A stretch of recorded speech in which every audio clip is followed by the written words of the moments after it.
Vous en voulez encore? Écoutez Radio Grand Lac. Au cœur de la vie locale, Aix-les-Bains, Chambéry et Lac-du-Bourget, Radio Grand Lac. Le Crédit Mutuel donne l'élan au sport sur Radio Grand Lac 92.1. 9, 2, 1, partez. L'émission 100% sport sur Radio Grand Lac. Et bienvenue à toutes et tous pour cette nouvelle émission de 9-2-1 Partez, l'émission 100% sport de Radio Grand Lac. C'est l'émission sport qui parle de toute l'actualité sportive savoyarde et haut-savoyarde.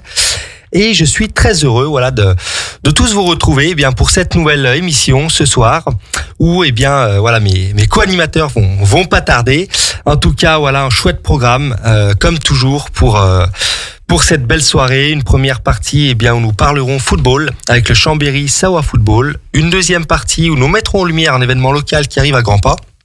Le gala de boxe anglaise organisé par le club France Boxe Aix-les-Bains. Et enfin, nous terminerons comme d'habitude avec les chroniques de Justine et Driss qui vont nous partager les dernières actualités sportives et les résultats de nos clubs savoyards ainsi que les rendez-vous à ne pas manquer. Comme je vous le disais, nous allons commencer par cette première partie avec le Chambéry Savoie Football et pour cela, nous avons l'immense plaisir d'accueillir Stéphane Bernard qui est donc l'entraîneur de l'équipe 1 qui évolue en National 3. Bonsoir. Bonsoir à tous. Comment allez-vous ? Je vais bien. Super, merci beaucoup. Mais aussi, nous avons également le plaisir d'accueillir Théo Braillon, qui est donc joueur dans l'équipe 1 du Chambéry Savoie Football, qui évolue donc en National 3. Bonsoir Théo, comment vas-tu ? Bonsoir, ça va, merci. En tout cas, nous sommes ravis, messieurs, de vous accueillir chez nous, ici sur le plateau de Radio Grand Lac, Aix-les-Bains. Pour commencer, parlez-nous de cette dynamique actuelle du Chambéry Savoie Football. Dites-nous en plus. Écoutez, la dynamique, elle y était il y a quelques semaines. Là, on est sur 2 défaites. Moi, je suis arrivé au club il y a 2 mois et demi. Au début, tout se passait bien, les résultats étaient présents. Donc là, on a rencontré 2 équipes qui est supérieure à nous au niveau du classement et par rapport aussi au management qui est à l'intérieur du club. Mais j'ai une grande confiance au groupe pour atteindre l'objectif qui est le maintien en National 3. Voilà. Ok, donc l'objectif est clair, net et précis, le maintien en National 3 d'ici la fin de saison. Tout à fait, même si ça sera pas facile, mais on va tout faire pour y arriver. C'était par rapport à votre souhait de début de saison. Quel était l'objectif de début de saison ? Le début de saison, j'étais pas entraîneur. D'accord. J'ai remplacé l'entraîneur qui était depuis le départ, donc c'est pour ça que mon arrivée au club il y a quelques mois en arrière. C'est vrai que l'équipe était dernière au classement. Aujourd'hui, on est 8e, même si ça se tient beaucoup entre les équipes qui jouent le haut de tableau et l'équipe qui joue le maintien. Vous êtes plutôt au milieu de tableau ? Si le championnat s'arrête aujourd'hui, on est maintenu, mais il reste une dizaine de matchs et ça sera de plus en plus dur tous les week-ends. Donc donc on travaille pour atteindre l'objectif qui est le maintien. Voilà. Racontez-nous un peu ce contexte particulier, si je puis dire finalement. Le contexte particulier, non, c'est que le foot évolue, les clubs évoluent, et c'est vrai qu'aujourd'hui, il faut reconnaître que Chambéry est dans un monde qui est aussi aujourd'hui amateur, même si les dirigeants, même si le président va faire en sorte de s'améliorer. Les joueurs, faut reconnaître aussi aujourd'hui, ont un travail. Donc des fois, on rencontre des équipes face à des joueurs qui font que du foot et qui s'entraînent tous les jours. Sauf que nous, on s'entraîne, on va dire 3-4 fois par semaine. Donc, c'est vrai qu'on n'est pas au même niveau qu'eux. Dans le même contexte, on va dire. Dans le même contexte, même si on fait tout pour y être. Mais bon, c'est sûr que c'est pas évident, car il y a des joueurs qui à 7h, 8h du matin, ils sont debout, en train de travailler, en train de faire leurs 35 heures. Et quand tu arrives le soir, il y a de la fatigue. Quand tu arrives le week-end, il y a aussi de la fatigue. Donc voilà, et comme le foot aujourd'hui évolue, le niveau National 3 est à un très bon niveau. Donc il faut s'accrocher, donc c'est pas évident. Mais j'ai grande confiance aux joueurs que j'entraîne et au club aussi où je suis. Voilà. Ok, très bien, ça dresse le décor en tout cas. Et c'est en tout cas des fois il faut passer par là pour rebondir en tout cas. Tout à fait. Puis c'est par le travail qu'on arrive toujours. Par le travail. Tout à fait. Théo, toi, point de vue joueur du coup, comment finalement est-ce qu'il y a eu finalement peut-être forcément des impacts dès lors qu'il y a des changements, tout ça, c'est des choses nouvelles à remettre en place? Non, c'est sûr qu'il y a toujours un impact. Parce que faut être aussi conscient que nous joueurs, quand on change d'entraîneur, on est aussi on est aussi présent on est de la partie, donc c'est aussi de notre faute parce qu'on a été dans un cycle où on était sur 5 défaites d'affilée quand le coach est arrivé. Donc c'était pas évident. Comme a dit le coach, on a su rebondir parce qu'on était sur 2 victoires d'affilée et 2 matchs nuls avant la trêve. On est bien revenu au mois de janvier. On avait fait une victoire importante contre Cessiné. Ok. Et avant d'aller perdre contre Bourgoin-Jallieu, qui avait quand même éliminé dans la semaine l'Olympique Lyonnais. Oui, très juste. Le week-end d'avant. Exactement. Et puis on avait gagné contre Chamalières. Et puis là, c'est clair qu'avec les 2 défaites d'affilée, même si c'était 2 équipes du haut de tableau, dont Limonest qui est première, c'est pas évident, mais on a confiance en nous, on met toutes nos chances de nos côtés et on travaille à l'entraînement, on travaille dur. C'est clair que c'est aussi pas évident quand la journée on est tous à notre travail ou même certains à l'école, parce qu'il y a aussi des joueurs qui sont à l'université, dans des écoles, et c'est pas évident d'arriver le soir et d'être encore concentré 2-3 heures de plus. C'est clair que c'est pas évident et physiquement c'est aussi impactant. Bien sûr, c'est vrai que c'est là où les sacrifices sont parfois très difficiles à tenir finalement sur la durée. Exactement. Et c'est là où il faut tenir entre guillemets. Et c'est souvent la passion qui vous fait durer, comme tout sportif d'ailleurs. Racontez-nous un petit peu du coup votre si je puis dire votre mode de vie. Je m'entends, mais voilà. Vous êtes finalement double actif, je dirais. Vous avez moi je prends ça comme un double métier. Voilà. Clairement, je prends ça comme un double métier. La journée, moi, je suis surveillant dans un collège, au collège Jules Ferry à Chambéry. Donc, la journée, je suis au collège. Je suis pas à temps plein dans mon collège. Parce que sinon, ça serait trop en plus du foot. Donc, la journée, je suis au collège. Je finis souvent vers 16h30, 17h. Et je passe juste chez moi à chercher mes affaires et je vais directement au foot, clairement. Au stade. Et après, le soir, je rentre à la maison et il faut manger, il faut aller se reposer parce que quand on enchaîne le travail la journée et le foot le soir, le repos est hyper important. Donc, c'est une journée type et je fais quasi que ça de ma semaine et personnellement, ça me convient. Moi, je suis un choix, c'est un vrai choix de vie, quoi. Oui, bien sûr.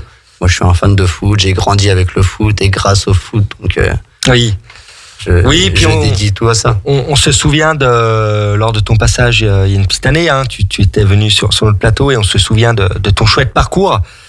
Atypique. Mais voilà, qui fait que, t'as une belle carrière et c'est chouette tout ça, ce parcours. Une carrière, non, je dirais pas une belle carrière, parcours, mais je dirais une belle formation. Belle formation, J'ai une belle formation, je suis pas à plaindre. Et concrètement, vos entraînements, vous disiez, c'est 2 heures de... C'est 2 heures, non, on va dire, c'est une bonne heure 30 d'entraînement. Lundi soir, le mardi soir, le mercredi soir et le vendredi soir. Même si le lundi, c'est une journée qui est un peu particulière, c'est que comme il y a des joueurs qui travaillent le matin, le midi et le soir, donc j'ai quelques jours le matin, j'ai quelques jours entre midi et 2, et j'ai une grosse partie le soir. Donc c'est sûr que c'est pas évident de mettre des séances en place. Et après, le mardi, mercredi, vendredi, j'ai tout le monde. Et c'est vrai que voilà, c'est comment dire, pour moi, c'est une expérience. J'ai jamais connu ça. J'étais pendant 20 ans dans le milieu professionnel. Là, je tombe dans le monde amateur, mais c'est une bonne expérience. Et quand j'ai signé, j'étais en accord avec ça. Donc voilà. Donc après, je suis quelqu'un qui est très compétiteur, donc je leur en demande beaucoup. Même si je sais que à côté de ça, ils ont un travail. Donc bien sûr. Je suis pas fou et je suis très attentif à ça. Même si mon but, c'est de les pousser au maximum pour atteindre cet objectif qui est le maintien en National 3. Voilà. Parlez-nous un petit peu, si c'est pas indiscret, bien sûr, de votre carrière, du coup, avant d'arriver au Chambéry Savoie Football. De ma carrière, c'est que j'ai débuté à Évian-Tonon-Gaillard en tant qu'entraîneur adjoint à Pascal Duprat pendant des années. Après, je suis parti au Havre avec Oswald Tanchot. En tant qu'entraîneur adjoint de Ligue 2 pendant 2 ans. Après, j'ai retrouvé Pascal Duprat à Caen. Voilà. Et après, je suis parti pendant 1 an à Rumilly en tant qu'entraîneur principal.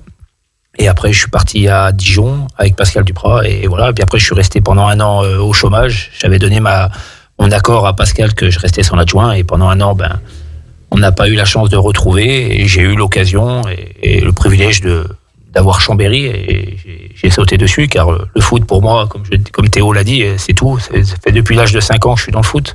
Aujourd'hui, j'en ai 47. Et voilà, et j'oublie pas ce que j'ai fait. Et le foot, m'a rendu beaucoup de choses et j'essaye de rester au maximum sur le rectangle vert. Voilà. Énorme. Et Pascal Duprat, qui est un grand monsieur du football. Oui. C'est vrai que voilà, moi j'ai des grands souvenirs en effet avec Kevin Antonon, mais même par ses autres passages dans d'autres clubs. En tout cas, un monsieur voilà que j'apprécie sur le plan football bien sûr, mais même je dirais sa personnalité. Voilà. Ouais, après c'est une personne qui est aimée, c'est une personne qui est pas très aimée. Après il faut la connaître. Mais voilà, après c'est en tout cas chouette d'avoir pu collaborer, j'imagine, avec lui. Ouais, bah ça tout à fait. Et puis après, à côté de ça, vous savez, dans le foot, l'entraîneur, on est jugé beaucoup sur les résultats et j'ai eu la chance de connaître des accessions. Le club était quand même en National 2. On a eu la chance de monter jusqu'en Ligue 1. On a eu la chance de faire une finale de Coupe de France. Ouais. Donc voilà, le foot m'a emmené beaucoup de choses, tant sportives que humainement aussi. Bon, faut pas oublier que le sport, le foot, c'est un sport, mais à côté de ça, il y a aussi une vie privée et il y a des choses que j'ai vécues grâce au foot, des choses exceptionnelles. Voilà. Et j'espère en connaître d'autres. Voilà. Des grands moments, quoi. Des grands moments, et j'espère en vivre un cette année en ayant le maintien en poche. Voilà. Excellent. Voilà. Donc voilà, un nouveau challenge à Chambéry en tout cas, avec une mission de maintien. Racontez-nous aussi un petit peu finalement ce parcours, peut-être plus Théo, ce parcours en Coupe de France, qui d'ordinaire finalement réussit plutôt bien à Chambéry. Ouais, c'est vrai que la Coupe de France à Chambéry, elle nous réussit bien. Ouais. Et depuis moi 3 ans que je suis au club et ça fait 3 ans qu'elle marche bien. On avait joué l'OL il y a 3 ans. Oui. On est allé au Groupama Stadium les affronter. Tout à fait. On avait perdu. Puis l'année dernière, on avait joué Grenoble en 32e de finale et on les avait éliminés, qui étaient à leur 4e de Ligue 2 quand même. Et on avait été éliminés contre Toulouse en 32e de finale. Et cette année, un parcours un peu plus, pas tranquille, je dirais, mais un peu plus sobre quand même. Oui, différent. Ouais, on a passé des tours assez compliqués. Je me rappelle de Anne-Sylvieux, équipe de R2 où on est allé jusqu'au penalty. Donc, c'était pas évident. Après, on sait que les matchs de Coupe de France, c'est toujours différent du championnat. C'est accroché. Exactement. C'est accroché. L'équipe qui a le plus petit niveau est toujours plus remontée que l'équipe qui est au plus haut niveau. Donc ça, c'est toujours compliqué. Et on avait joué du coup Dijon en 64e de finale. C'était ça, 64e de finale. Et ils nous ont clairement surclassé techniquement ou tactiquement. On a vu une très très belle équipe de Dijon qui est une équipe professionnelle. Ouais. Parce que même s'ils sont en National 1, il y a aussi des équipes professionnelles et Dijon est une équipe professionnelle. Donc c'est toujours un plaisir de les affronter, même si en tant que compétiteur, on veut donner le meilleur et on aurait aimé gagner ce match et passer un tour de plus. Bien sûr. Mais sur le coup, on se rend pas compte de la chance qu'on a d'affronter des joueurs qui font ça eux tous les jours. Ouais. Et moi, d'autant plus où j'ai eu la chance de connaître ça et ce niveau, je sais ce qu'il en est et comment les joueurs sont préparés. Donc c'est clair que c'était une belle expérience. Il y avait un peu de monde au stade, pas autant qu'on l'espérait et qu'on a déjà vu ici à Chambéry, mais c'était une belle petite expérience cette année. C'est vrai qu'on se rend... je parle moi personnellement, mais je pense que le cap est énorme entre l'élite de ce qu'on voit à la télé, entre guillemets, en tout cas les joueurs professionnels, et je dirais le niveau qui n'est pas encore pro, mais pour autant qui gravite à cette proximité. J'imagine ça paraît si proche, mais en même temps si lointain pour arriver à passer ces caps. Ouais, tout à fait. Après, le monde amateur et le monde professionnel, il y a un monde qui est énorme par rapport à tout. Ça veut dire qu'il y a tout ce qui se passe sur le terrain, mais il y a tout ce qui se passe en dehors du terrain. Dans les coulisses. Et voilà, il y a les coulisses. Après, il y a l'alimentation, il y a le sommeil, il y a tout. Après, il y a beaucoup de choses que le joueur amateur n'a pas. Et après, il y a la chance d'avoir un docteur, un kiné, un staff qui est énorme. Ouais. Et aujourd'hui, le joueur amateur a pas cette chance-là. Donc voilà. Mais après, pour y arriver, c'est sûr que ça demande beaucoup de sacrifices. Et de travail. Voilà. Et c'est vrai que au niveau où on joue, c'est que le niveau National 3, mais ça devient un mode comme un mode professionnel. Un mode de vie professionnel. Voilà, c'est tout quoi. Bon, c'est un déplacement, c'est une décollation, c'est voilà. Et aujourd'hui, si tu t'approches pas de ça, vite écarté. Vous, c'est des choses que vous, comment dirais-je, en répondant à ce challenge, notamment du maintien, vous apportez forcément, je dirais, vous venez entre guillemets avec vos outils. Je m'entends avec votre bagagerie, je dirais. Non, mais c'est sûr que j'essaye de mettre des choses en place, même si c'est pas évident. Car j'imagine. Je vous prends l'exemple tout bête, c'est que je leur demande aux joueurs avant d'arriver sur le terrain de faire un petit travail d'activation. Donc en entraînement à 18h15, des jours à 18h30, donc ça leur demande de venir avant au stade. Comme il y en a certains qui travaillent, donc c'est un peu compliqué, mais le travail d'activation, c'est surtout pour mettre en mouvement le corps, pour qu'il y ait de moins en moins de blessés. Il y a un travail de prévention, il y a toutes ces petites choses-là qui fait que ça emmène des complications aux joueurs. Mais si tu te rapproches pas de ça, t'es peut-être plus souvent blessé, et après ça devient, après c'est, comment dire, toutes ces petites choses-là, c'est pour aussi emmener de la performance aux joueurs, et de la performance le week-end pour l'équipe.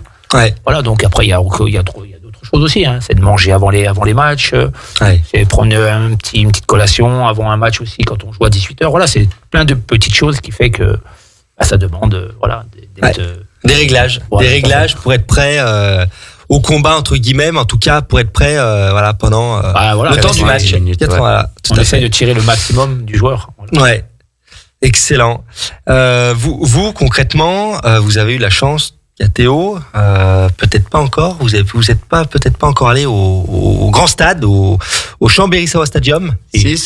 On a fait deux matchs. Dijon, très juste. On a fait Dijon et Clermont, et c'est vrai que une belle infrastructure. Magnifique stade. C'est une chance. C'est une chance. Après, c'est vrai que l'équipe joue très peu. On a fait que 2 matchs. J'allais venir. Il y a le rugby qui est pratiquement tous les 15 jours. Bien sûr. Qui est normal aussi. C'est vrai que si on a cette chance-là de jouer tous les week-ends ou tous les 15 jours là-bas, c'est merveilleux. C'est une belle infrastructure qui a environ 8000 places. Peu de clubs de National 3 ont ça. Je pense même qu'on est l'un des seuls clubs à avoir ça sur toute la France, sur toutes les poules de National 3. Je connais très peu de clubs qui ont un stade de cette qualité-là. Oui, c'est quand même sympa, quoi. Et puis je pense avec un vrai engouement. On a fait des matchs avec des beaux copes de supporters. On a quand même fait des matchs de National 3 avec, je pense, près de 2000 supporters. C'est énorme. L'an dernier, on a joué Saint-Etienne et l'OL, et je pense qu'il y avait au moins 2000 personnes. 2000 personnes pour un match de National 3. C'est pas donné à tout le monde, et même des clubs de National 1 voire National 2 n'ont même pas 2000 personnes à leur match tous les week-ends, quoi. Non, mais cela démontre l'engouement et puis l'historique du SOC. Le SOC, il y a ce passif du club qui est quand même ancré, je dirais à Chambéry, mais même au sens plus large du département. Donc tout ça fait que c'est quand même un club qui a une vraie identité, qui est inscrit, une histoire. Voilà, une histoire qui est inscrit au même titre que le hand à Chambéry ou bien le rugby notamment. Mais voilà, ces 3 grands clubs, c'est vrai qu'ils ont leur place. Ils ont très très souvent eu leur place dans les hauts de tableau selon les. Et puis après, il faut aussi reconnaître qu'à l'intérieur du club, il y a du très bon travail, surtout chez les jeunes. Quand vous voyez que des U14 jusqu'en U20, le club joue au plus haut niveau régional, ça veut dire des choses. Avec notamment un genre de centre de formation. Il n'y a pas de centre de formation, non. Mais peut-être des classes aménagées, mais il y a des aménagements pour permettre à des jeunes de pouvoir avoir du temps entre guillemets. Exactement. Non, mais Chambéry est un club reconnu. Dans la région Rhône-Alpes. Tout à fait. Du foot, voilà. Même si l'équipe première joue que en National 3, mais au niveau des jeunes, c'est quand même reconnu. Donc ça veut dire qu'il y a du très bon travail de fait par les éducateurs. Bien sûr. Et vous avez des joueurs qui sont sur liste ministérielle, comment dirais-je, sportifs pro, qui sont professionnels? Non, chez nous, non. Personne n'est professionnel. Non. Nous, c'est seulement amateur. Ok. Et donc, parlez-nous finalement de votre staff. Est-ce que j'ai un staff aussi qui est amateur. J'ai mon entraîneur adjoint aujourd'hui travaille. Aujourd'hui, il est mon adjoint et en même temps, il a la responsabilité de l'équipe réserve. Voilà. J'ai aussi un jeune prépa qui est un jeune apprenti. Voilà. J'ai aussi mon prépa qui s'appelle Nathan et qui vient 3 fois par semaine. Il travaille à côté. J'ai quelqu'un qui s'occupe de la vidéo, Vincent, qui aussi s'occupe des filles, de l'équipe première. Et j'ai Daniel, qui est aussi entraîneur des gardiens de but, qui intervient 2 fois par semaine et qui est banquier. Et voilà. Et par contre, j'ai deux dirigeants d'un certain âge qui sont adorables, qui sont toujours présents pour pour les joueurs et pour nous le staff. Donc voilà. Donc puis après, faut aussi reconnaître que j'ai des kinés, et des médecins qui sont bénévoles et qui interviennent pratiquement à chaque entraînement. Les kinés qui sont là, il y a 2 kinés qui sont là tous les mardis, mercredis, vendredis et qui sont, j'ai bien dit, bénévoles. Donc voilà, donc ça c'est quand même ça montre l'engouement et la passion aussi. La passion voilà. quoi. Mais comme je dis qu'à un moment donné, voilà, dans la vie il y a le mot respect et je pense que le respect c'est de le rendre sur le terrain et aussi dans le comportement qu'on doit avoir par rapport à eux. Tout à fait. C'est chouette en tout cas.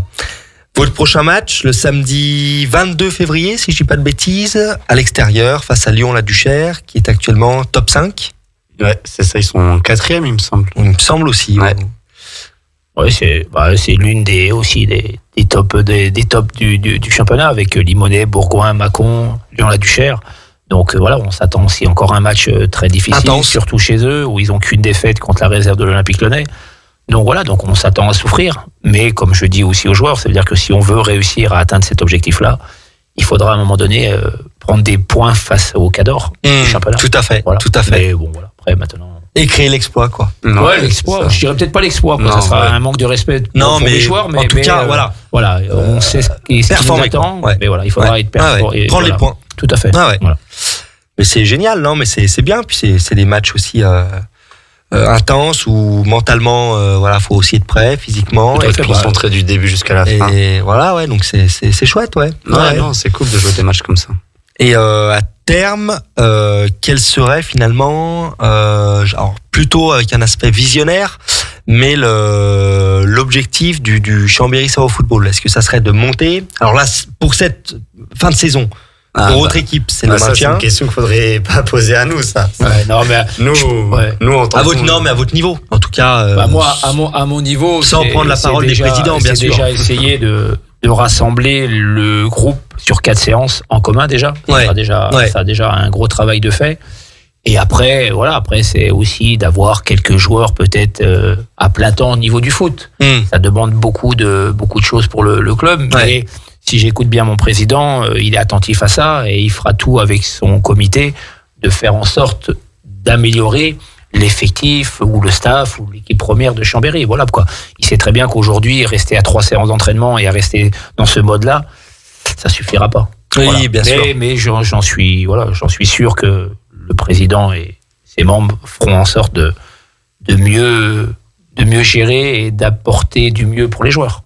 Faut reconnaître que les joueurs aujourd'hui sont amateurs, ils vivent pas du foot. Et si on leur demande des choses, faut en contrepartie qu'ils réussissent aussi à mieux vivre aussi. Tout à fait. Parce que concrètement, vous jouez face à des équipes sans les citer, mais dans votre pool où il y a des joueurs qui font que ça. Oui, Lyon-la-Duchère, l'équipe qu'on joue samedi, les joueurs ils font tous que ça, ils font que du foot. À Mâcon, ils font la quasi-totalité, ils font que ça. Bourgoin, pareil. Limonest, pareil. Et de toute façon, il n'y a pas de mystère. Les équipes qui font que ça et qui jouent que au foot, elles sont en haut du classement. On prend les 4 premières équipes du classement, les 4, elles vivent que du foot. Et en plus de ça, on peut rajouter les réserves de clubs pro, comme Clermont, Saint-Etienne et l'Olympique Lyonnais. Ça, eux, ce sont des jeunes joueurs qui ne font que ça. Contrairement à nous, on a pas une double vie, mais un double métier. Moi, clairement, je vois comme un double métier. Oui, où là, c'est pas les mêmes données, quoi, les mêmes sacrifices. C'est clair. Après, il y a aussi le repos, il y a pas mal de petites choses. Alors après, énormément de facteurs qui font que, la performance, elle passe aussi par là. Tout à fait. Et non, mais ok, chouette. Ça peut être des très belles marges d'amélioration, en tout cas, qui font partie, en tout cas, qui peuvent être intéressantes. En termes d'effectifs, du coup, là, vous êtes au complet. Pas de blessés. Il y a 2 blessés, exactement. Après, il y a des retours de blessés, mais j'ai 25 joueurs à ma possession. Sur ces 25, il y a 2 blessés, etc., etc. Mais bon, ça, c'est les aléas. Donc, tous les week-ends, il y a toujours des joueurs blessés, suspendus. Donc, comme je suis quelqu'un qui travaille sur le groupe et non pas avec 11 joueurs, sur le collectif, j'ai besoin de tout le monde. Donc, donc c'est très, très important que les joueurs qui font partie de mon groupe soient attentifs à tout moment d'être titulaires ou d'être dans un groupe et que je fasse appel à eux et que dès que je fasse appel à eux, ils sont le plus performants possible. Voilà, pour le clip. Frais et dispo. Tout à fait. Et concrètement, niveau des joueurs, Est-ce que comment finalement fonctionne votre prep mentale? Est-ce que c'est des séances groupes, individuelles? Quand vous dites vous raisonnez au niveau du collectif, bien sûr. Après, encore une fois, comme je vous ai dit, c'est qu'aujourd'hui, j'ai cette chance, c'est qu'on a 3 séances et demie ensemble. Ouais. Et donc, je me concentre que sur le groupe. Si demain on s'améliore dans ça, tu fais des séances spécifiques au poste. Par groupe petit, voilà, tout dépend du nombre de séances qu'on a durant la semaine. Bien sûr. Aujourd'hui, je pense groupe et on travaille groupe. Voilà. Excellent. Même si de temps en temps, j'ai quelques joueurs au téléphone pour leur parler de ce qui va pas, etc. Mais ça, c'est mon rôle de psychologue. Oui, et puis de suivi, entre guillemets. Voilà, après, génial. Il y a aussi le côté mental qui est hyper important pour le footballeur. Tout à fait. En tout cas, merci messieurs. Merci à vous. En tout cas, vraiment, on a passé vraiment un excellent moment à échanger autour du Chambéry-Savoie Football, mais pas que. Voilà, aussi au sens plus large du football, et c'est assez chouette. Voilà, en tout cas, merci d'être venus, merci d'avoir pris le temps. Nous, en tout cas, avec grand plaisir, on vous souhaite de continuer cette deuxième partie en gardant en tête cette deuxième partie de saison, votre objectif, et puis on souhaite en tout cas qu'il sera atteint. Nous, on vous suit tous les 15 jours. Voilà, on relate vos résultats, donc on suit attentivement tout ça. Et puis en tout cas, nous vous souhaitons une excellente soirée. Merci de même. Nous, de notre côté, nous lançons une pause musicale et on se retrouve dans quelques minutes. Le Crédit Mutuel donne l'élan au sport sur Radio Grand Lac 92.1. 9, 2, 1, partez. L'émission 100% sport sur Radio Grand Lac. Chambéry-Savoie Football, nous poursuivons l'émission avec notre deuxième sujet du soir, où nous allons mettre en lumière un événement local qui arrive à grands pas. Mais avant cela, je vais saluer Justine qui nous a rejoint. Salut Justine, comment vas-tu? Ouais, super, c'était un peu la course, mais ravi d'être arrivé pour cette deuxième partie d'émission. Parfait, en tout cas, ça fait plaisir. Et puis également Andris qui va nous rejoindre, qui va pas tarder, en tout cas, voilà, donc il sera là également pour ses chroniques comme d'habitude. Comme je le disais, donc nous allons arriver avec un événement, qui arrive à grands pas, le gala de boxe anglaise, qui va se dérouler à Aix-les-Bains dans peu de temps finalement. Et puis pour cela, nous avons le plaisir d'accueillir Philippe Fontanel, qui est donc l'entraîneur au club France Boxe Aix-les-Bains, et puis également Morgane, qui est le président du club. Bonsoir messieurs, comment allez-vous? Bonsoir, merci. Très bien. Bonsoir. En tout cas, merci infiniment d'être présent ici sur notre plateau de Radio Grand Lac Aix-les-Bains. En tout cas, un événement sympa qui arrive à grands pas le samedi 15 mars au Casino à Aix-les-Bains. Ouais. Dites-nous en plus. Alors, ça fait 25 ans. On a commencé en 2000. On a fait France-Bulgarie. Donc là, il était jeune. Il avait boxé même. Donc ça passe. Et puis après, qu'est-ce qu'on avait? Il y avait le speaker, toujours pareil, Jérôme Louveton. Et oui, bien sûr. On a attaqué avec Jérôme. Et puis là, il a pas arrêté depuis. Tant mieux pour lui. Et puis nous, on a monté aussi. On a boxé aussi. Et on a maintenant des pros. Et on a toujours eu des pros. Et puis des amateurs. Donc dans ce gala, il y aura 10 combats. Il y aura 3 combats pros et 10 combats amateurs. Donc on aura en tout 6 exploits. Ok. Voilà. Vous pouvez nous citer les noms? Aucun problème. On va commencer par le programme par les amateurs. On aura Dylan Klein, qui est un cadet qui est en montée, qui a 7-8 combats et qui a une défaite. Okay. À mon avis, comment il reste comme ça, c'est quelqu'un qui va faire déjà les championnats de France et pourquoi pas être en équipe de France. C'est un très bon poulain. Après, on arrive sur Axel, Asland. Bon, il commence, mais il sera là. On a après Arthur Fontanel, qui est pas mal. Il a 3 combats, 3 gagnés. Après, il y a Charlie Good, un nouveau aussi, qui est bien. Après, on a un nouveau qui est tahitien, qui fait 2m02, qui est pas mal, et qui va commencer aussi, bien sûr. Et puis après, on a Jimmy, qui est ambassadeur d'Aix-les-Bains. Bien sûr. Qui est ambassadeur, et puis qui va faire son... Alors, on combat samedi à Gaillard. On est à Gaillard samedi. Ok. Voilà, donc Jimmy boxe. Ouais. Et après, on reboxe chez nous. Donc ça lui fera à domicile. Ça lui fera 2 combats, donc c'est pas mal. Ça lui fera son 5e. Voilà. Donc c'est bien. un événement sympa et en plus, voilà, avec, comme vous le disiez, 3 combats professionnels, 8 combats amateurs, c'est quand même pas mal, quoi. C'est pour passer une belle soirée dans un cadre plutôt sympa, le casino Grand Cercle. C'est sympa. C'est quand même sympa, quoi. J'ai eu raison de le faire parce que au départ, on critiquait que le casino, mais il y a plusieurs événements qu'ils ont fait. Il y a des autres box, il y aura bien sûr encore des autres trucs comme le MMA, tout ça. Et bon, on passe avant, c'est bien. Mais je veux dire, qui est normal. Et puis après, pourquoi pas les autres sports, heureusement, hein. Mais on était déjà les pionniers et je trouve que c'est bien. Après, on a une grosse école de boxe, hein. On est 400 entre pied-point et on a aussi des compétiteurs en pied-point qui marchent très bien. Là, on a des filles, des garçons. On a eu des compétitions dans la région. Donc, on avait déjà fait de mix, hein. On avait fait anglaise et pied-point, même du catch et tout. Donc, on va voir après plus tard, mais là, ça marche bien. 400 licenciés. Ouais. 400 licenciés, c'est chouette. Hein. Et le club, il a combien d'années? Alors, le club, il est vieux. C'est mon père et mon oncle. Mon oncle il a bientôt 100 ans. 1828, 1900, voilà. Donc, il est, voilà. Un club ancré historiquement, familial avant tout, bien sûr, sur le bassin aixois. Ouais, puis il y a une bonne ambiance.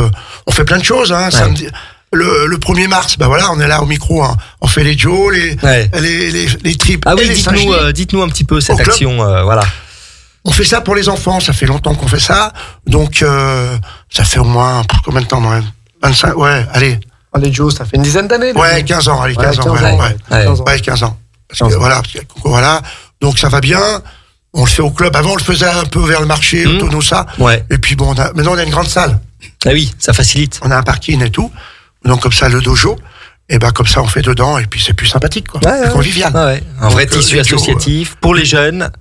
Donc c'est quand même sympa, quoi. Il faut faire des trucs, hein. Après, faut pas toujours compter sur le conseil régional, la région et la mairie, hein. Il faut qu'on bouge un peu, hein. Tout à fait. Bien sûr qu'il faut pas cracher dessus. Dans les projets associatifs. Ouais. On a fait en France majuscule, on fait toujours le Téléthon. Le club est très très ancré dans le bassin aixois, quand même. On s'occupe des handicapés, on a fait, on est vraiment bien ancré dans les écoles et le milieu associatif. Génial. Et puis là, mercredi prochain, voilà, tu viens de le dire, on fait femmes et enfants. C'est une association qui est sur Lyon, à Bron. D'accord. Voilà. Et on part avec Gilles qui s'occupe aussi des lucioles. Ah oui. Voilà, Gilles, vous connaissez, ouais. Oui. Et Gilles, mon pote là, il m'invite. Et puis chaque année, ça fait 2-3 ans qu'on fait ça. On arrive avec le ring gonflable, on a un ring gonflable. Ah ouais, énorme. Ouais. On fait ça là-bas, ils sont contents, on leur donne des cadeaux. Et puis la chocolaterie Fautrel, notre ami, meilleur chocolat des Deux-Savoie, je dis toujours. Mais ils sont bons. Et lui, il nous donne aussi, pour le gala de boxe, fait 25 ans qu'il nous donne aussi les chocolats à l'entrée. C'est quand même sympa. Ouais, c'est sympa. Et pour les jeunes et handicap comme ça, il nous donne encore des cadeaux. Qu'est-ce qu'on veut de mieux? C'est sympathique. C'est bien. C'est des événements sympas, fédérateurs et chouettes, quoi. Oui. Je savais pas que vous aviez un ring gonflable. Oui, on a eu au départ un ring qui s'appelait Tout Terrain. Que je faisais à l'époque au CLJ Police. Ah ouais. On a fait longtemps ça. Et c'était sympa, on y mettait à l'époque, il était tout jeune. On y mettait, sur les plages, c'était bien. Voilà. Après, on avait fait ça, on voulait faire sur les autoroutes, mais bon, c'est encore un autre truc. Bon. Et maintenant, on a le gonflable, c'est pas mal. Franchement, on ressent la passion. On ressent cette passion. C'est plaisant, quoi. C'est vraiment plaisant. Ouais, et puis la ville par la boxe. Oui, la boxe, c'est plus le sport, hein, parce que moi j'ai fait tous les centres de loisirs à l'époque, hein, avec les maires qui m'envoyaient partout, et on avait ce ring mobile qu'on allait dans les centres de loisirs. Ouais. On l'a fait aussi, après avec ce ring mobile. Gonflable, pardon.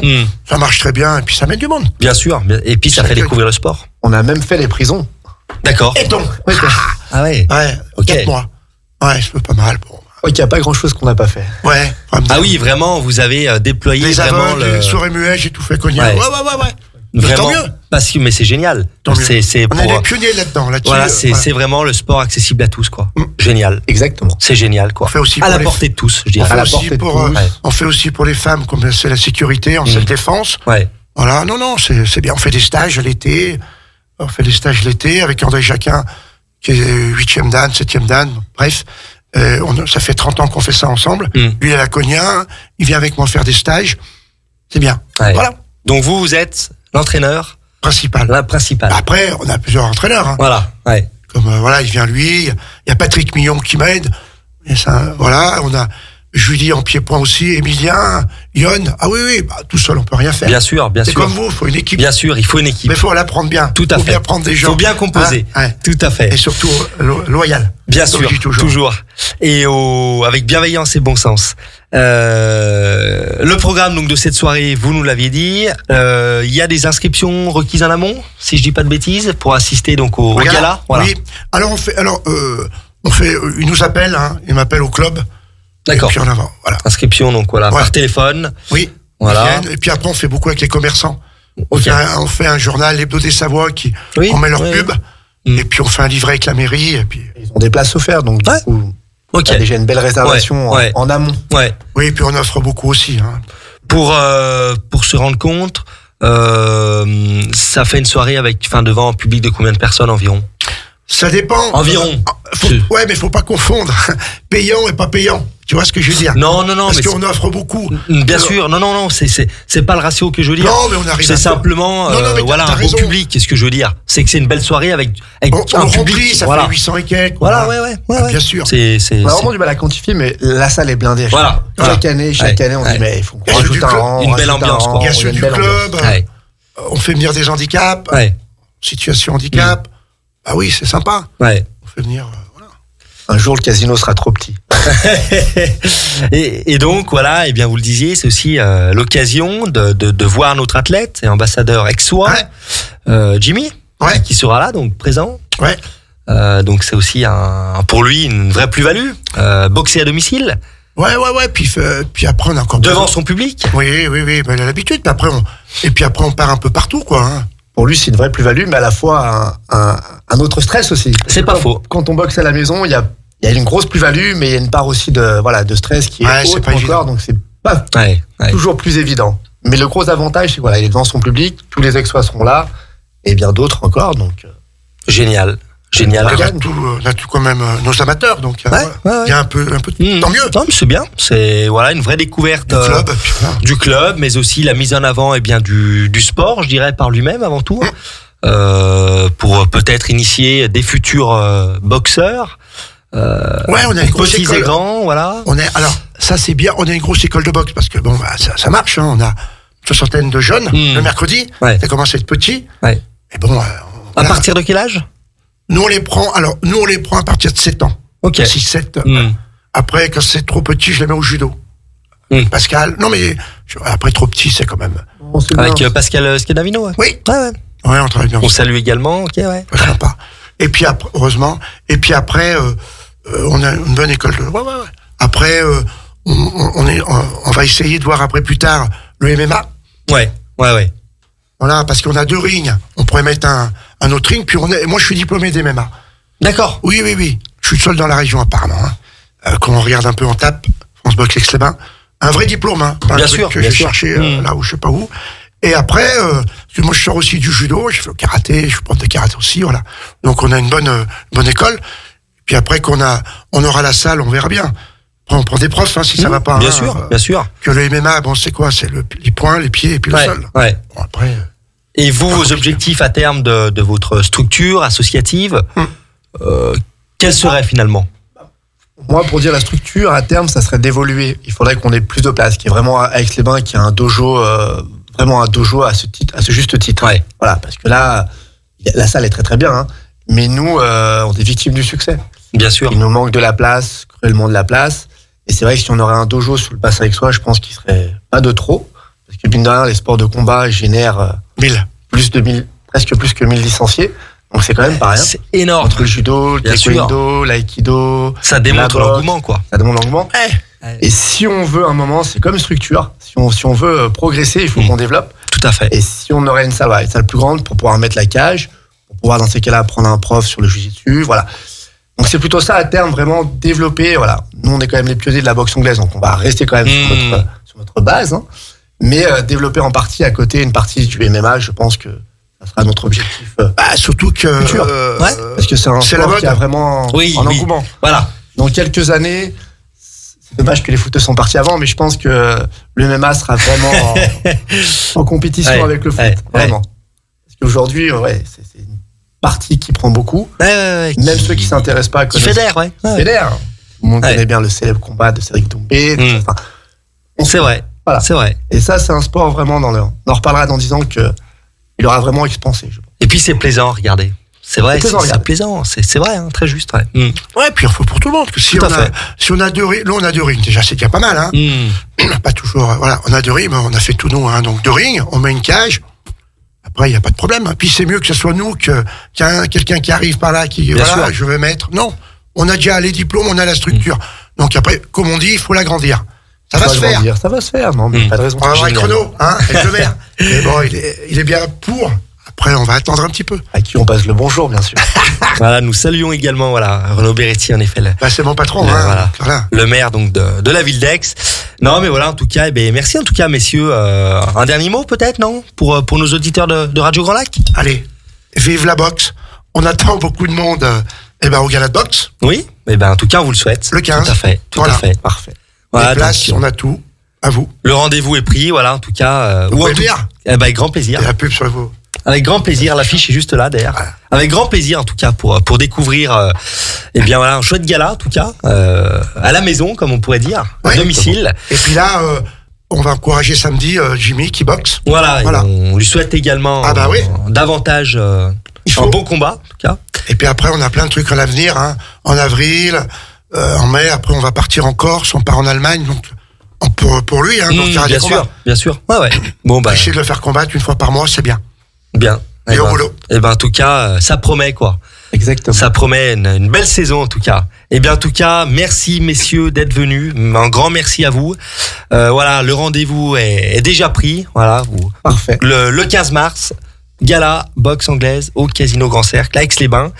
Moi je vous remercie. Nous allons également en tout cas suivre ça de près et puis en tout cas continuer en tout cas à faire vivre à fond avec passion votre sport qui vous anime, qui anime également le territoire local. Donc ça nous fait plaisir en tout cas. Merci à vous pour votre accueil. Merci à vous. À bientôt. Merci, bien sûr. On va se revoir pour les événements. Avec grand plaisir, messieurs. Et puis, nous de notre côté, nous allons finir l'émission comme d'habitude, avec les chroniques de Justine et Driss. Justine, tu voulais nous parler du championnat de France d'escalade de bloc pour commencer. Oui, c'était les 8 et 9 février dernier et l'ambiance était au rendez-vous. Et nos chambériens ont montré qu'ils étaient là lors des championnats de France de bloc, puisque tout d'abord chez les femmes, 2 chambériennes se sont qualifiées en finale. Valentine Mangin et Lucille Sorel, qui face à une Oriane Berton, comme d'habitude en feu, n'ont pas réussi à s'imposer. Valentine termine 6e et Lucille termine au pied du podium, 4e. C'est des belles perfs quand même, mais on pouvait s'attendre à mieux. Mais chez les hommes, c'est mieux justement, puisque la moitié des qualifiés en finale sont chambériens. On retrouve Antoine Girard qui se classe 6e, Léo Favot qui lui termine 5e et Paul Gemft, comme d'habitude, qui a fait une super compétition, notamment en arrivant premier des qualifications, 2e des demi-finales, mais qui malheureusement n'arrive pas à s'imposer en finale et termine malgré tout second, juste derrière Adrien Lemaire.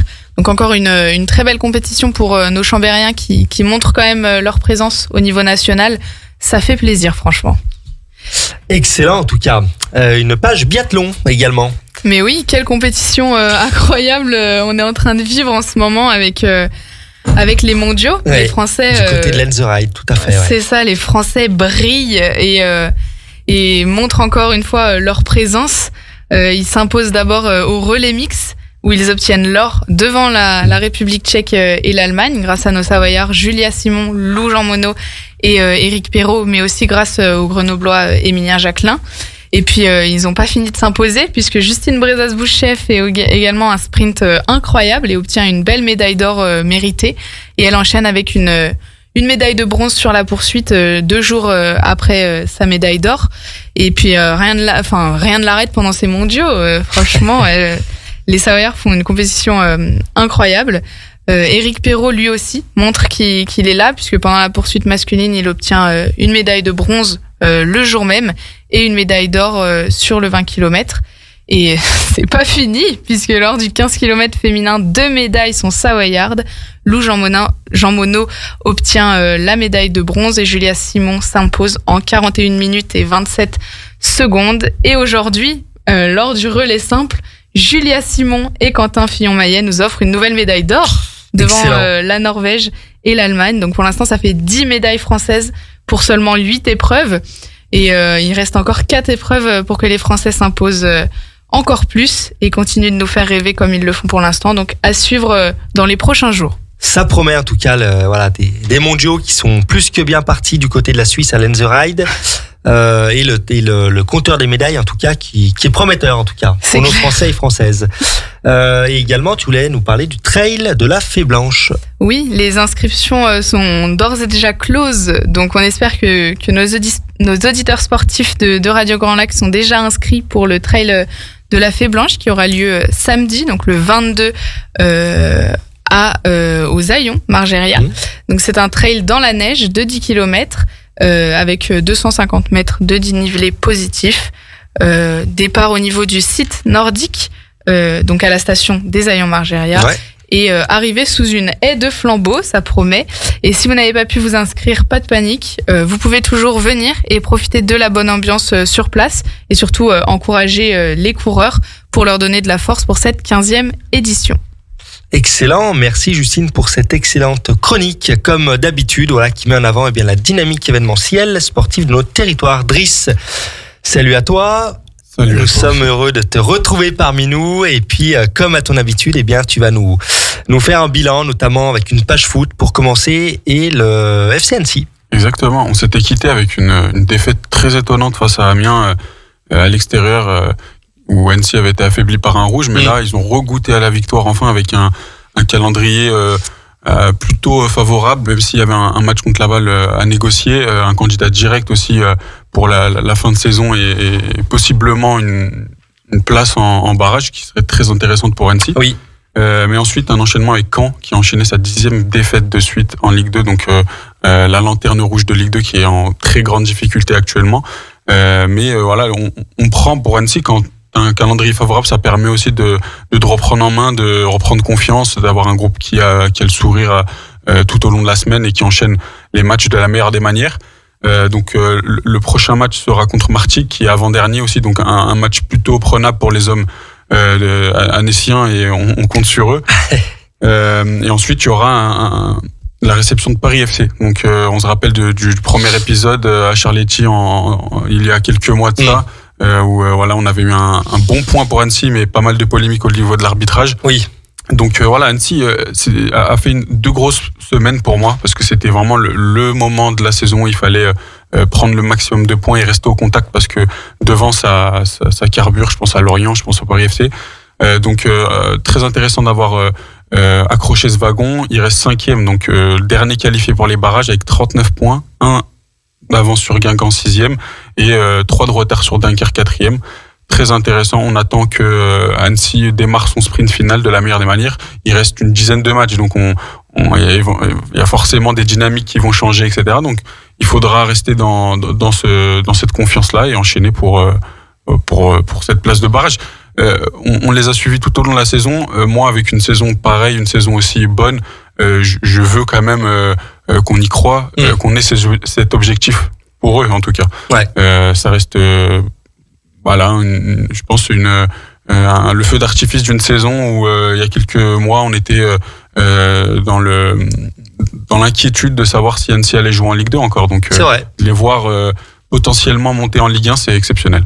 Ouais, c'est en tout cas une belle saison. En tout cas que pour l'instant on nous réalise le FC Annecy et qui est assez palpitante en tout cas. Le Chambéry Savoie Football qu'on a reçu dernièrement. Exact. On parlait de calendrier favorable pour Annecy. Pour Chambéry, c'est un peu plus compliqué. Ils ont reçu 3 du top 5 du classement de cette N3, de cette poule de N3. Limonest, Lyon-la-Duchère qu'ils vont affronter ce week-end et Mâcon. Donc ça a été très dur pour eux à enchaîner depuis cette victoire contre Chamalières à domicile.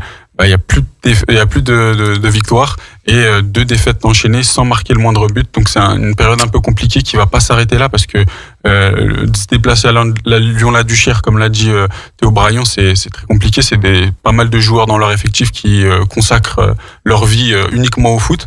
Ensuite, il y aura Thonon, Evian et Lyon 2 qui sont encore des grosses écuries de N3.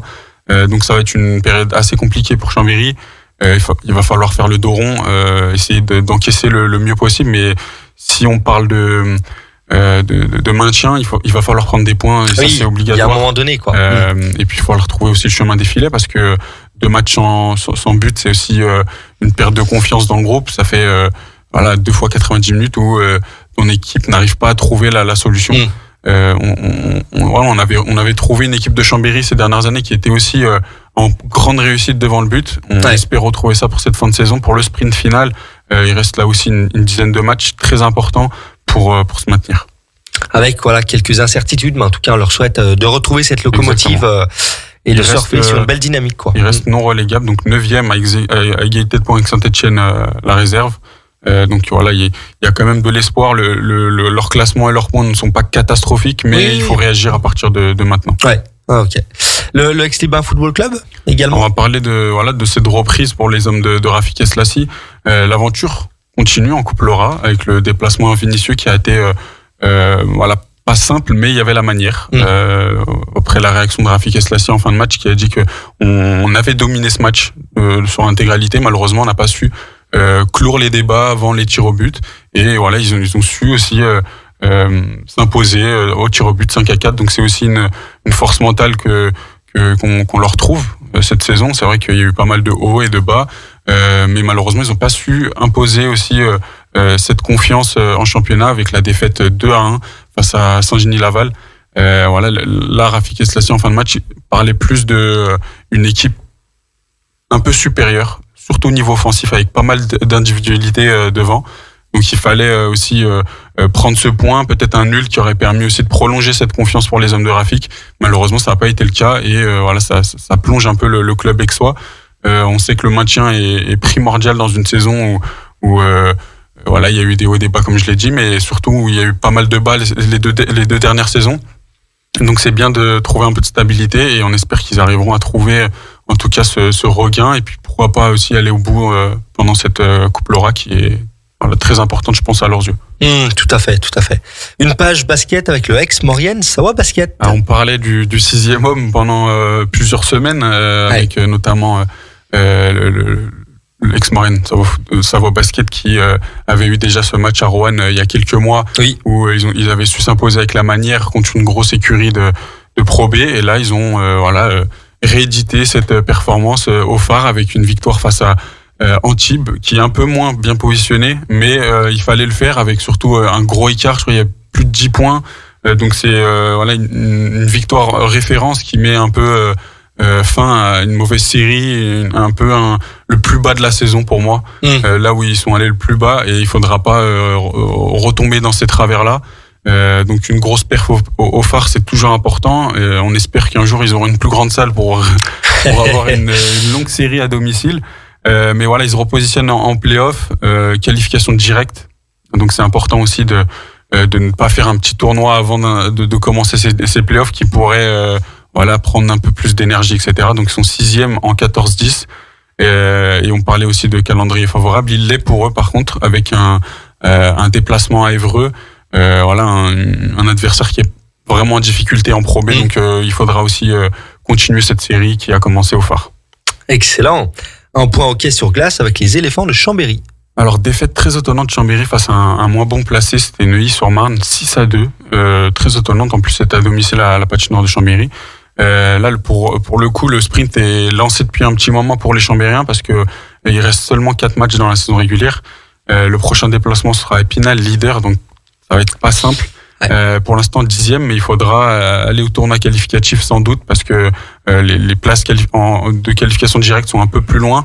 Et c'est vrai que ça sera un peu plus compliqué cette saison que l'année dernière, mais il faudra aussi recréer peut-être cet exploit en play-off et ce tournoi qualificatif sera peut-être une sorte de rodage d'échauffement, mais ça sera primordial de bien le négocier parce que on avait pas mal d'attentes avec cette finale perdue au bout du bout 3-2 l'année dernière. Là, il va falloir faire plus qu'un exploit au vu de cette saison vraiment moyenne. Oui, en dents de scie. Tout à fait. Du rugby avec nos amis chambériens du SOC Rugby. La dernière fois, on parlait de match primordial pour le rugby chambérien. Malheureusement, ils ont su faire qu'un 1-2 face à 2 grosses écuries de leur championnat en national. Donc, ça reste plutôt bon, même si on voit revenir Rouen à égalité de points en tête de championnat. Mais voilà, la grosse défaite contre Narbonne va peut-être laisser des traces, parce que 26-8, ça commence à être beaucoup, mais ça reste quand même une équipe qui a été très régulière pendant toute la saison. Tout à fait. Qui a commis très peu d'erreurs. La dernière défaite remontée au 10 janvier face à Massy-Essonne. Donc voilà, ils sont quand même en position de force, et peut-être que c'est aussi les petites défaites comme ça contre des confrontations directes qui permettent de corriger certaines erreurs, et puis d'attaquer aussi ce qu'on veut vraiment, c'est la montée. Donc forcément, le tournoi de fin de saison sera là pour savoir si l'équipe a corrigé ses erreurs. Oui. Mais il faut pas négliger aussi la victoire contre Carcassonne, qui est très important, et qui est aussi une équipe qui est potentiellement contender à la victoire finale. Donc c'était plutôt intéressant de voir ce genre de match. Et puis c'est des matchs coup près qu'on attend, qu'on veut voir forcément, qui sont des vrais préparatifs à l'objectif final. Le prochain match, ce sera samedi face à Suresnes, à domicile. Donc encore un match pour reprendre un peu de confiance. Suresnes s'est pas très bien positionné, ils sont 10e sur 14, donc ça reste avec le respect, bien sûr. Il faudra prendre ce match et puis aller le gagner, tout simplement. Et puis repartir sur cette dynamique avec désormais le contre-la-montre qui est lancé, et bien pour continuer sur cette possible montée historique. En tout cas, on leur souhaite. Et puis stopper un peu ce signe indien qui traîne à Chambéry Rugby depuis quelques années. Voilà. Il faut le casser. Tout à fait. Et enfin, le handball avec la team Chambé. Alors ça va te plaire là, parce que avant de commencer un peu sur Chambéry, on a eu le tirage pour la Coupe de France. Oui. Le 8 avril. Alors c'était soit Limoges qu'on affronte demain, soit Montpellier, soit le PSG. Et on a pris le pire tirage du coup. On affrontera le PSG à Paris. À l'extérieur, tout à fait. C'est vrai qu'on les avait reçus début septembre pour parler de la saison. Ils nous avaient dit que la Coupe de France était un vrai échappatoire si la saison n'était pas bonne pour une place européenne. Pour le coup, ça commence à se compliquer. Il faudra aller chercher un PSG qui est sûrement l'une des meilleures équipes françaises sur les 10 dernières années. Ça risque d'être très compliqué. Encore, j'aurais aimé les recevoir au phare, pourquoi pas. C'est vrai qu'avec un parcours aussi bon, on aurait pu créer l'exploit comme ils ont pu le faire les tours précédents face à des équipes qui étaient milieu de tableau. Voilà, donc j'ai un peu peur pour Chambéry. Il faudra pas que ça reste quand même la seule solution de cette saison. Il faudra recoller avec la force des bras pour recoller dans le ventre mou et plutôt se maintenir facilement. Mais on rappelle, la victoire à Ivry a sûrement donné un peu plus de confiance, parce que Ivry était dernier et qu'une victoire de 10 buts. Donc le déplacement à Limoges demain devra être bon, et le groupe devra ramener une victoire avec la manière. Oui, ça sera certainement un passage obligé, en tout cas, pour maintenir le cap et puis espérer quelque chose d'intéressant d'ici la fin de saison. Exact. Merci Driss pour ton expertise concernant les résultats de nos clubs. Les amis, il est déjà l'heure de rendre l'antenne. Merci à tous de nous avoir suivis pour cette nouvelle édition de 9-2 Imparté. Justine, Driss, une nouvelle fois un grand merci à vous. J'ai pris énormément de plaisir à animer cette émission avec vous. On se retrouve dans 15 jours, même heure, même endroit. En attendant, on reste en contact via les réseaux sociaux de la Radio Grand Lac.